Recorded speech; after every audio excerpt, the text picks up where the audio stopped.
સવારે 11 વાગે સાબરડેરીના જે દૂધ ઉત્પાદક છે લોકોએ એક કોલ આપ્યો હતો સાબરડેરી પર ભેગા થવાનો ભાવ વધારા બાબતે. ગઈકાલે સાબરડેરીના ચેરમેન એમડી દ્વારા વચગાળાનો ભાવ વધારા બાબતનો મેસેજ આપવામાં આવ્યો હતો, કારણ કે ડેરીનો ઓડિટ ચાલુ છે અત્યારે, એટલે સંપૂર્ણ ભાવ વધારો જાહેર ન કરી શકે. એમ છતાં 1500થી 2000 લોકો આજે સાબરડેરી ઉપર ભેગા થયા હતા. શરૂઆતમાં એ લોકો ગેટ તોડવાનો પ્રયત્ન કર્યો. પોલીસે એ લોકોને મીડિયેશન તરીકે એ લોકોને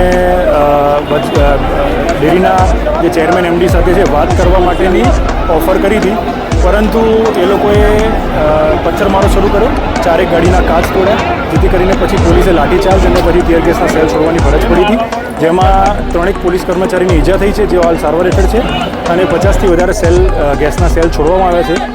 હાલ ટ્રાફિક પણ પૂર્વવત છે અને સંપૂર્ણ સ્થિતિ ઉપર પોલીસે કંટ્રોલ પણ લીધેલો છે. ચારેક વાહનોના કાચ તૂટ્યા છે અને 3 પોલીસ કર્મચારીને ઇન્જરી થઈ છે, જે લોકો હાલ સારવાર હેઠળ છે.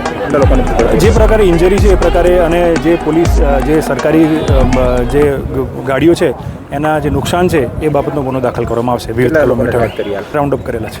કેટલા ટીયર ગેસના સેલ છોડ્યા? 50થી વધારે ટીયર ગેસ સેલ છોડેલા છે.